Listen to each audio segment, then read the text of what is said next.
Hello crafty friends, it's Alicia aka Crafty Al, and I am here today to create a trio of cute gnome cards using the latest quarterly release from Not Too Shabby.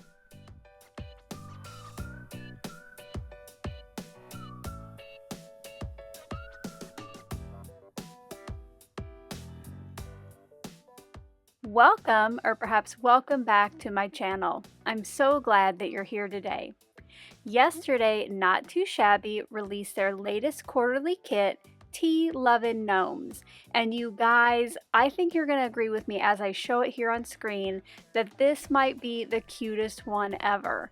I'm absolutely in love with the papers, those cute little gnome ephemeras, and of course my favorite, the sparkly enamel dots.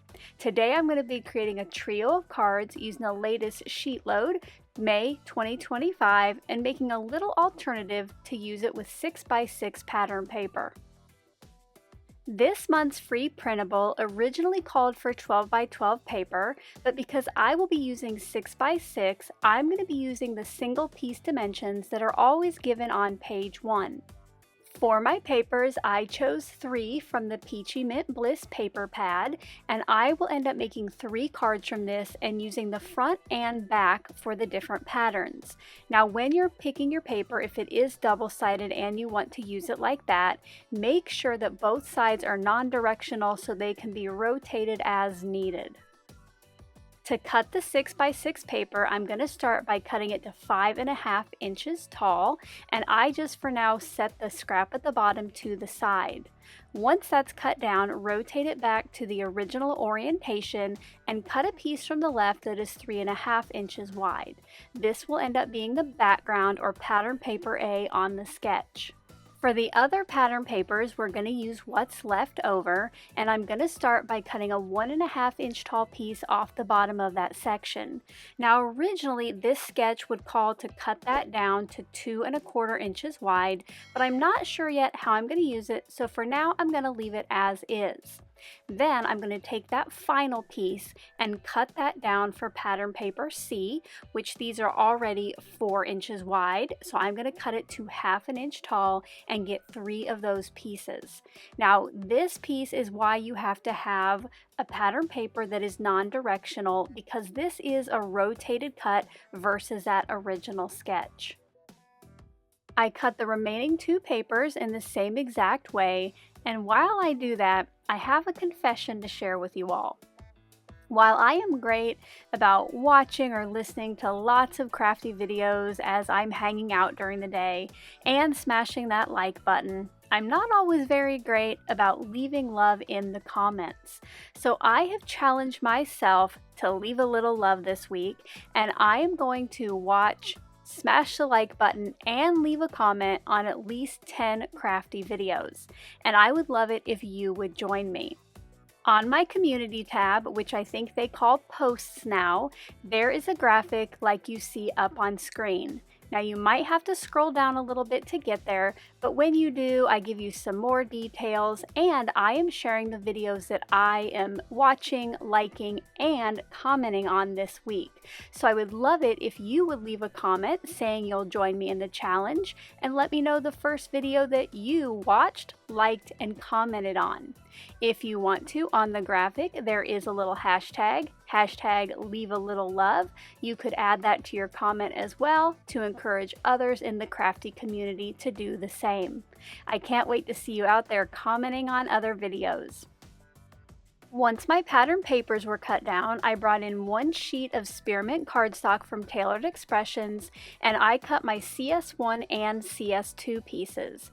I don't need 2 sheets for this since I'm only making 3 total cards. Again, I use those single card dimensions from the printable, which, by the way, if you don't have this printable yet, check out the description box below for a link to the debut video, and you can go over and find out how to download it for free as long as you're subscribed to my channel.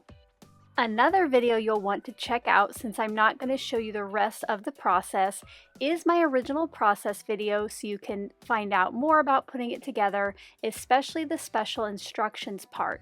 So again, check out that description box for the debut and process links.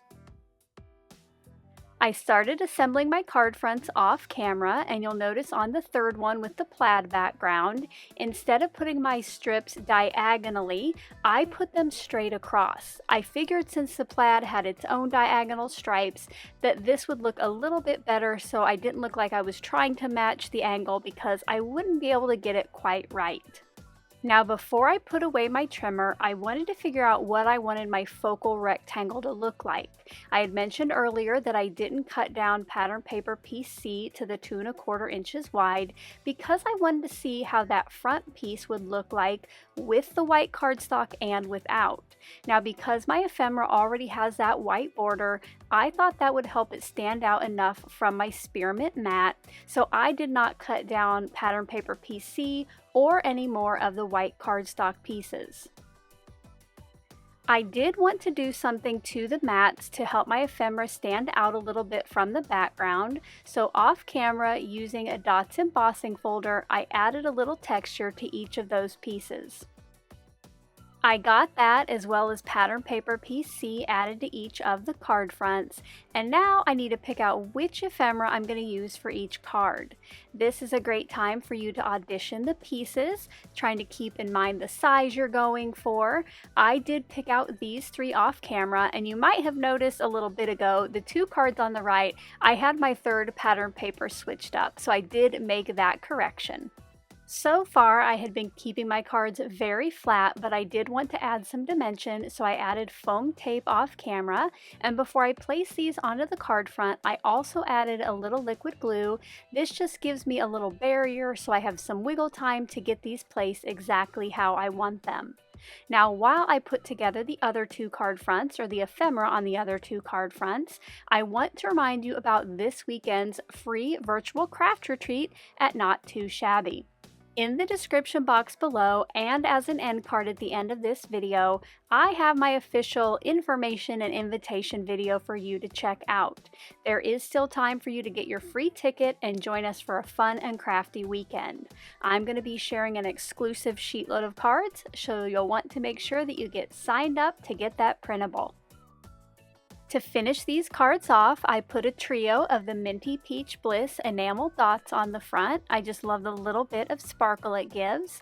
And on the inside, I added a sentiment from the new Sip, Relax, Enjoy stamp set and some of the pattern paper scraps. And here are some close-up looks at the finished cards.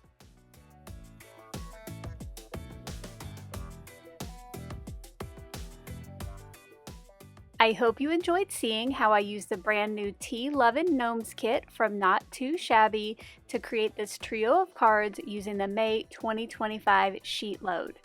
If you did, as always, a thumbs up is appreciated. And until my next video, I hope you're all having a crafty day. Bye-bye. Thank you so much for taking the time to watch all the way to the end of the video. I hope now you'll consider clicking on one of the videos or playlists I have linked above. And if you are interested in any of the products or tools I used in today's video, I do have some links in the description box below.